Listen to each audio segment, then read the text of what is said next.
Renaming the Gulf of Mexico?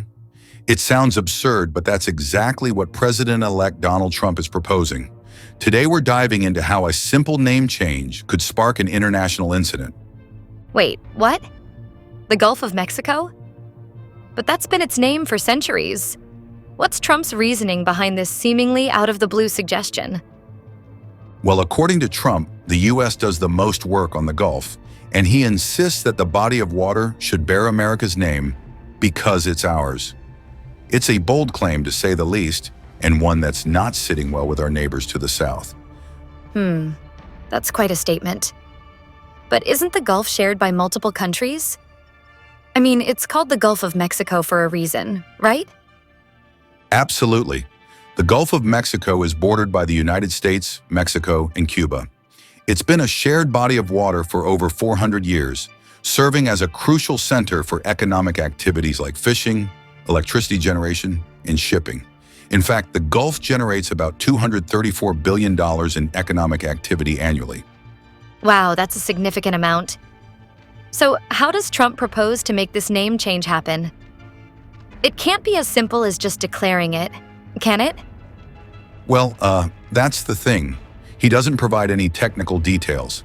He's kicked the actual action to a future date pretty soon, which is classic Trump speak for, "I haven't really thought this through." But he's not alone in this idea. His ally, Congresswoman Marjorie Taylor Greene, has announced plans to introduce legislation to change the name of the Gulf. Oh boy, so this isn't just idle talk. There's actually potential legislation in the works. What's Greene's justification for this? Greene argues that the American people are footing the bill to protect and secure the maritime waterways for commerce to be conducted. Our U.S. armed forces protect the area from any military threats from foreign countries. She goes on to say, it's our Gulf. The rightful name is the Gulf of America, and it's what the entire world should refer to it as. That's a pretty strong statement. I can't imagine this is going over well with our neighbors. What's been the reaction from Mexico? Interestingly, Mexican President Claudia Sheinbaum Pardo hasn't directly addressed the renaming issue.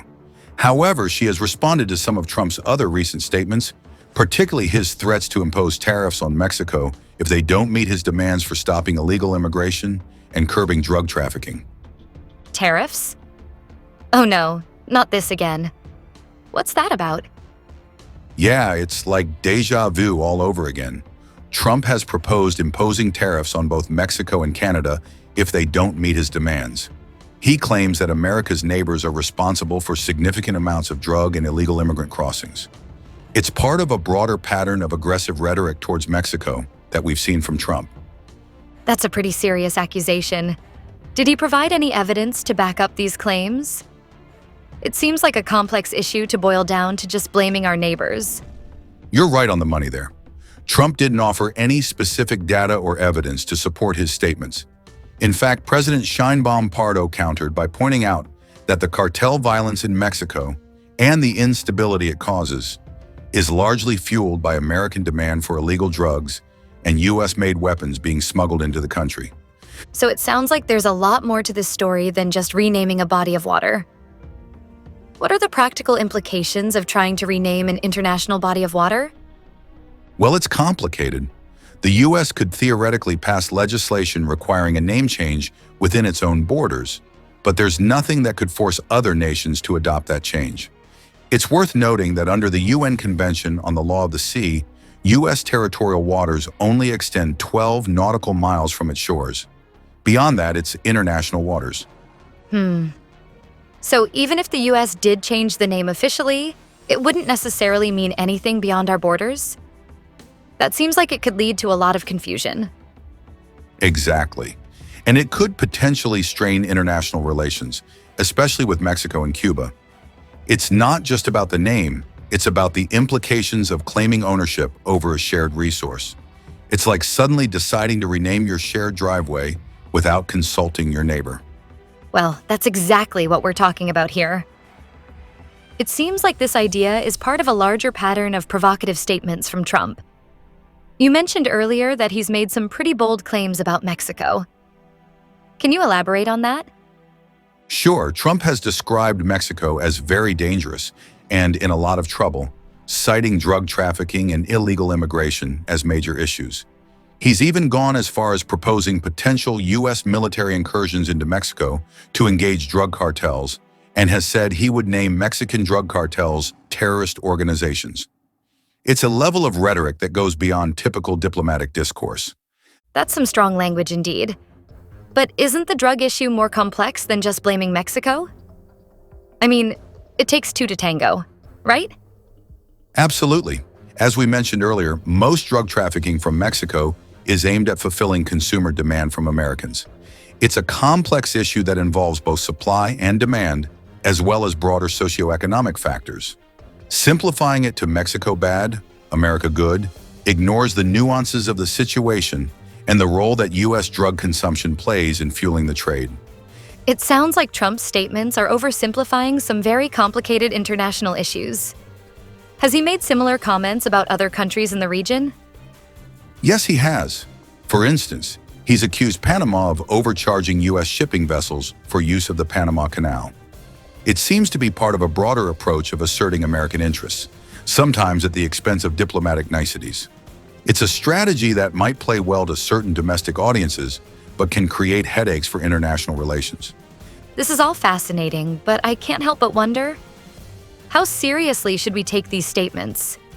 Are they likely to translate into actual policy? Or is this just Trump being Trump? That's the million-dollar question. Trump has a history of making bold proclamations that don't always come to fruition. Remember the absolute necessity of purchasing Greenland? That didn't exactly pan out. However, with allies like Congresswoman Green ready to introduce legislation, some of these ideas could gain traction. It's certainly something to keep an eye on. Do you think this could impact U.S. relations with Mexico and other countries in the region? It's definitely possible. These kinds of statements can create diplomatic tensions, even if they don't lead to concrete policy changes. International cooperation is crucial for addressing issues like drug trafficking and immigration, so antagonizing our neighbors could potentially backfire. We're all in this together, whether Trump likes it or not. Speaking of being in this together, how do you think this proposal would affect the shared economic activities in the Gulf? I mean, we're talking about fishing, shipping, oil drilling. There's a lot at stake here. You're absolutely right. The Gulf of Mexico is a major economic hub, with billions of dollars of commerce flowing through it annually. If the U.S. were to unilaterally rename it and claim greater control, it could lead to disputes over fishing rights, oil exploration, and shipping lanes. It's not just about a name on a map. It's about who controls the resources beneath the waves. So it sounds like this could have some serious economic repercussions. But let's talk about the environmental aspect for a moment. How might this affect conservation efforts in the Gulf? That's a crucial consideration. The Gulf of Mexico is home to a diverse ecosystem that doesn't recognize national borders. Efforts to protect endangered species, manage fisheries, and combat pollution require international cooperation. If this proposal creates tension between the U.S. and its neighbors, it could hamper these vital environmental initiatives. It's amazing how one seemingly simple proposal can have such far-reaching implications. Any final thoughts on this Gulf of America proposal? Well, I think it's a reminder of how interconnected our world is.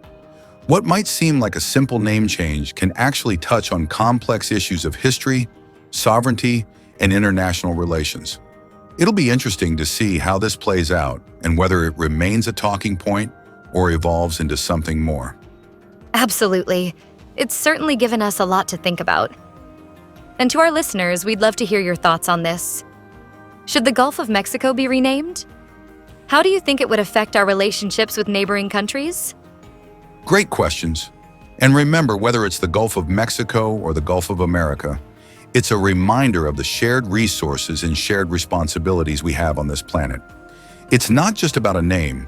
It's about how we choose to interact with our global neighbors and manage our shared environment. Well said. It's clear that this issue goes far beyond just changing a few maps. It touches on history, economics, diplomacy, and even our understanding of national identity. Exactly. And it's a perfect example of why it's so important to look beyond the headlines and consider the broader implications of policy proposals. Whether you agree with Trump's suggestion or not, it's crucial to understand the potential ripple effects of such a significant change. I couldn't agree more. It's stories like these that remind us why we do what we do here, diving deep into the issues that shape our world and encouraging our listeners to think critically about the news they consume. Absolutely.